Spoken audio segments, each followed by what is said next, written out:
Let's start the second module of theory of demand. In Let's start the second module of theory of demand. Demand means all those possible quantities which a consumer is ready to buy at the different possible prices. As I explained earlier that there is the difference between demand and quantity demanded. Demand कि जब हम बात करते हैं then at different possible prices, 1 price है, 2 price है, 3 price है, 4 price है, how much quantity consumer want to purchase. तो ये पूरा जो शेड्यूल है, ये पूरा जो टेबल है, this is the demand schedule. But when we talk about the quantity demanded means on a particular price और स्पेसिफिक प्राइस टू जब प्राइस है तो consumer is ready to buy 3 quantity. This is the quantity demanded, and when we talk about the particular price and against the particular price how much quantity a consumer is ready to buy, that is called quantity demanded. Now next is the slope of demand curve. As we already have seen the curve that we get, यहाँ पर हम ले रहे हैं quantity on x-axis and on y-axis we are taking the price. So when we plot this table on this graph, then we get a curve that is called the demand curve. When price is 1, quantity demanded is 4. When price is 2, quantity demanded is 3. When price is 3, quantity demanded is 2, and when price is 4, quantity demanded is 1. When we join all these points, then we get a curve. This curve is called demand curve. ये है हमारा demand curve, which is a negatively sloped curve. तो slope of demand curve की जब हम बात करते हैं तो curve which has the negative slope, that curve is called demand curve. It normally what happens, there is the negative relation, or we can say demand curve shows the inverse relation, or we can say negative relation between price and quantity. When price of X commodity increases, quantity demanded continuously decreases with the increase in price, due to which our demand curve is negative sloped curve. और जब हम एक curve का slope निकालते हैं, as you all know, slope हम जब निकालते हैं change in Y upon change in X. This is the change in Y. यहाँ हम पॉइंट्स मार्क कर देते हैं, मान लीजिए A B C. This is the change when price become 2 from 3 से 2 जब प्राइस हो गई हमारी, तो आप देखिए हमारा जो चेंज आया है वो कितना आया है. Change in y is this one. A B is the change in y and B C is the change in x. x में जो चेंज आया है that is B C. The slope of demand curve is negative, so we mark the negative sign, and it is the ratio between change in price and change in quantity. Change in price we mark it change in y.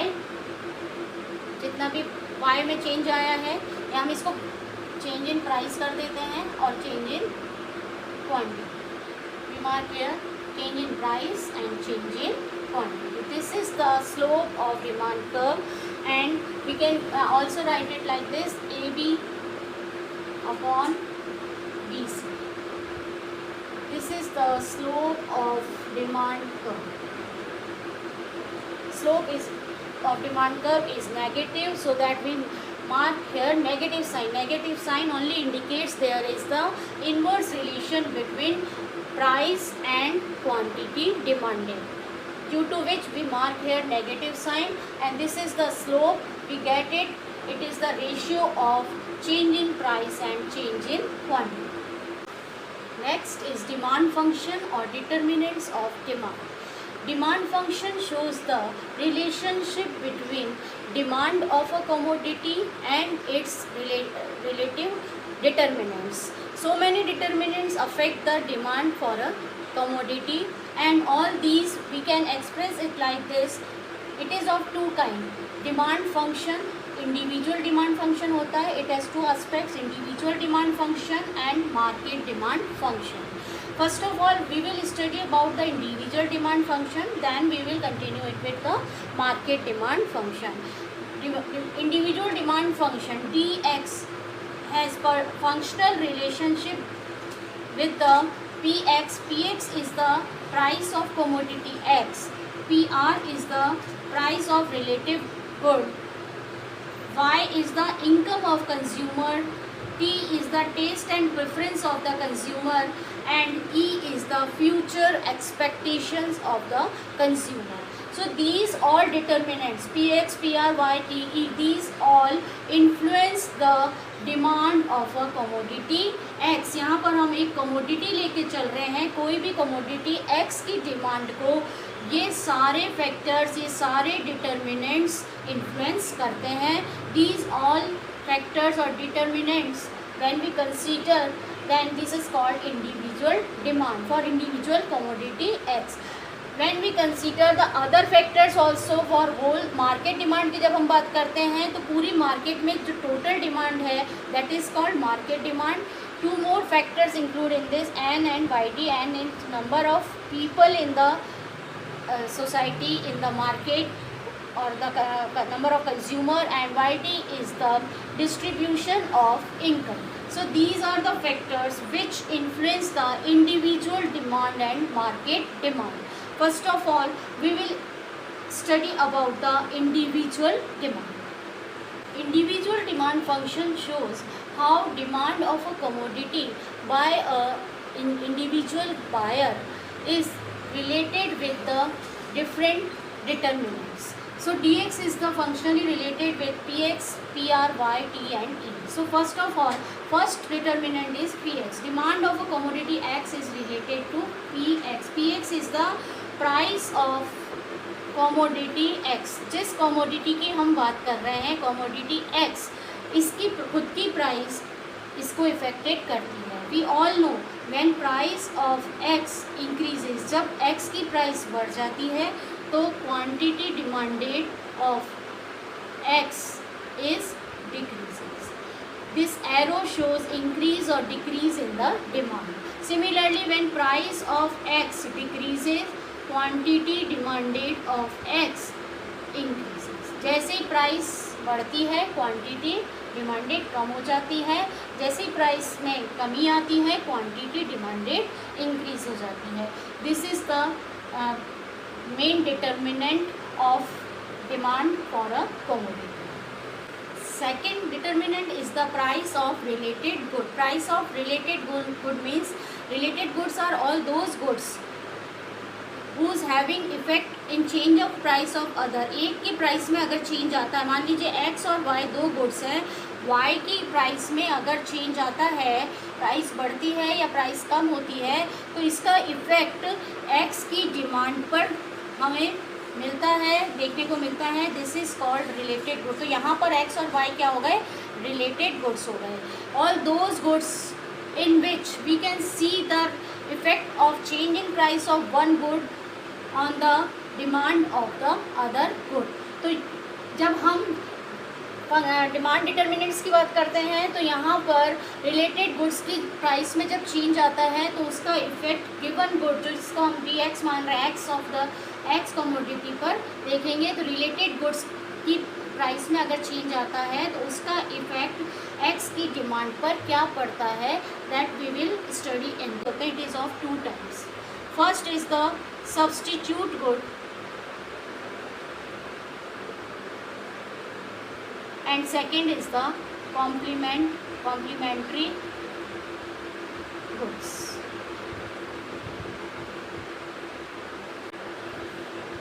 So related goods are those goods due to which if there is change in the price of related good, price of related good में अगर कोई change आता है, then demand of commodity X also changes. All those goods which are having effect on the demand of commodity X, X पर X की demand पर effect करती हैं, those all goods are called related goods.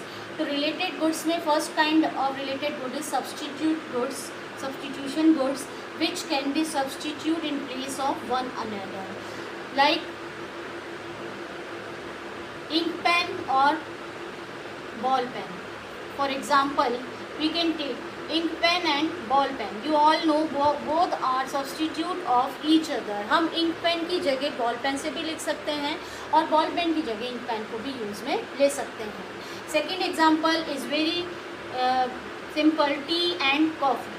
Tea and coffee is another example of substitute good. If price of coffee increases, यहाँ पर हम T को given good मान रहे हैं, टी को एक्स मान रहे हैं, एक्स कमोडिटी हमारी टी है, ठीक है. तो अगर टी की कॉफ़ी की प्राइस में चेंज आता है, price of coffee increases, then यहाँ प्राइस इसकी बढ़ गई तो कॉफ़ी की डिमांड क्या हो जाएगी, कम हो जाएगी. And demand of T increases. तो डिमांड टी की डिमांड पे कॉफ़ी की प्राइस में चेंज आने से टी की डिमांड पे क्या इफेक्ट पड़ा, टी की डिमांड बढ़ गई. तो कमोडिटी एक्स और वाई, क्योंकि यहाँ पे सब्सटीट्यूट गुड्स की बात कर रहे हैं, हम टी की जगह कॉफ़ी भी पी सकते हैं, कॉफ़ी की जगह टी भी पी सकते हैं. These both are substitute goods which we can use in place of each other. So if coffee की प्राइस बढ़ती है, PC is the price of coffee, it increases, then demand for coffee decreases, and at the same time demand for tea increases. क्योंकि T की price में कोई change नहीं आया, हम यहाँ पे किसका चेंज देख रहे हैं, कॉफ़ी की प्राइस में चेंज आने से कॉफ़ी टी की डिमांड पर इफ़ेक्ट देख रहे हैं. प्राइस चेंज हो रही है कॉफ़ी की, इसका इफ़ेक्ट पड़ रहा है टी की डिमांड पर. This is called substitute goods, and this is the very important determinant of demand for a commodity X. Coffee की प्राइस बढ़ने से कॉफ़ी की डिमांड तो हो गई कम और टी की डिमांड इंक्रीज हो गई. This is the due to the price effect of the coffee. ये सब्सटीट्यूट गुड कहलाती हैं. And if similarly we can take if coffee की प्राइस, मान लीजिए कॉफ़ी की प्राइस ऑफ कॉफ़ी डिक्रीजेज, तो डिमांड ऑफ कॉफ़ी क्या हो जाएगी, इंक्रीज हो जाएगी. And at the same time demand of commodity X that is tea, tea की डिमांड पे क्या इफेक्ट आएगा, टी की डिमांड कम हो जाएगी. क्योंकि कॉफ़ी अब सस्ती हो गई है, कॉफ़ी अब लेस एक्सपेंसिव है, उसकी प्राइस में कमी आई है, तो लोगों ने कॉफ़ी की डिमांड ज़्यादा करनी शुरू कर दी, कॉफ़ी की डिमांड बढ़ गई है, and due to which tea की डिमांड जो है उसमें कमी आ गई है, ये फॉल हो गई है. This is the substitution effect of the substitute good. Complementary good वो गुड्स होती हैं which complete the demand with together, like ink and pen. Ink and pen, we can say refill and pen. Pen में जब refill होती है तभी वो useful होता है. तो बोथ द गुड्स जो कॉम्प्लीमेंट्री गुड्स हैं, वो दो गुड्स हैं, those goods which demanded together because they complete the demand together, like car and petrol. एक बहुत सिंपल सा एग्जांपल है इसका, car and petrol. Without petrol we can't drive the car. तो both demanded together. So here I am explaining complementary good with the example of car and petrol. मान लीजिए car is the good X जिसकी हम बात कर रहे हैं यहाँ पे, ठीक है. कार पेट्रोल की price of petrol increases. Petrol की प्राइस बढ़ने पर कार की डिमांड जो है उसमें क्या इफ़ेक्ट होगा, डिक्रीज हो जाएगा. क्यों? क्योंकि ये कॉम्प्लीमेंट्री गुड्स हैं, कार बिना पेट्रोल के नहीं चल सकती है. कॉमन सी बात है, जब हम मान लीजिए मैं डेली ऑफिस कार लेकर के जाती हूँ, ठीक है, जैसे ही पेट्रोल की प्राइस बढ़ जाएगी तो मेरे माइंड में क्या आएगा कि नहीं, अब मुझे कार लेकर के डेली नहीं जानी चाहिए, मुझे पब्लिक ट्रांसपोर्ट या कोई और स्कूल बस वगैरह यूज़ में लेकर के अपना जाना चाहिए। तो व्हाट इट शोज़ कि जैसे ही पेट्रोल की प्राइस इंक्रीज़ हुई, कार की डिमांड कम हो जाती है, कोई भी व्हीकल है उसकी डिमांड कम हो जाती है। पेट्रोल की प्राइस बढ़ने पर लोग कॉमन ये है कि लोग जो है व्हीकल्स की डिमांड में कमी कर देते हैं। लाइक मान लीजिए मुझे कार ख़रीदनी है अभी, जैसे ही मैंने सोचा कि चलो मैं कार ख़रीदती हूँ, डेली मैं कार से स्कूल जाऊँगी, बट वहाँ इधर क्या हुआ, पेट्रोल की प्राइसेस बढ़ गई। और जब मैंने एस्टिमेट लगाया तो डेली कार ले जाना school, it will become more expensive for me. तो मैंने क्या करा, मैंने ये अपना आइडिया ही ड्रॉप कर दिया कि मैं कोई कार अभी परचेज करूँगी। तो डिमांड क्या हो गई, कार की कम हो गई। तो पेट्रोल की प्राइस बढ़ेगी तो लोग कार की डिमांड कम कर देंगे। और कार या कोई भी व्हीकल हो सकता है, ये example we are taking any one example here. And if petrol की प्राइस कम हो जाए, मान लीजिए पेट्रोल की प्राइस कम हो गई, तो क्या होगा, लोग व्हीकल्स की या कार की डिमांड बढ़ा देंगे। लोग कंफर्टेबल जोन में आना पसंद करेंगे और वो वैसे ही प्राइस में कमी आएगी, लोग प्रिफर करेंगे कि अपने खुद के व्हीकल से हम ऑफिस या स्कूल जाएं। तो it depends on the price of petrol. Petrol की प्राइस का इफेक्ट हम commodity X that is car इस पर देख रहे हैं। जैसे ही कॉम्प्लीमेंट्री गुड की प्राइस बढ़ी तो कार की प्राइस में कमी आ गई, कार की डिमांड में कमी आ गई। जैसे ही कॉम्प्लीमेंट्री गुड पेट्रोल की प्राइस में कमी आई, कार की कमोडिटी जो हम ले रहे हैं एक्स कमोडिटी, उसकी डिमांड इंक्रीज हो गई। So there is negative relation between the price and demand of complementary goods. So these are the two related goods, substitute good and complementary good. Substitute good में जब हमने बात की थी तो there is the two types of related good, substitute good and complementary good. Complementary good, substitute good जो एक दूसरे की जगह सब्सटीट्यूशन का काम करती हैं। For example we are taken tea and coffee and here we are taking the example car and petrol. You can see the price of substitute good increases then demand of given good decreases. So there is the price इसकी बढ़ी है, price इसकी बढ़ी है तो demand of given good increases and substitute good की जो demand है वो कम हो जाएगी। तो ये यहाँ पर क्या है, यहाँ पर पॉजिटिव रिलेशन है। इसमें price of substitute good and demand of given good, there is positive relation. And यहाँ पर कॉम्प्लीमेंट्री में आप देखिए, when price of complementary good increases, price of complementary good increases, then demand of complementary good decreases. यहाँ पर negative relation है price of complementary good and demand of given good. Similarly यहाँ पर पॉजिटिव रिलेशन है price of substitute good and demand of given good. This is the basic relation, basic determinant. These two are the basic determinant. Price of related good affect the demand of a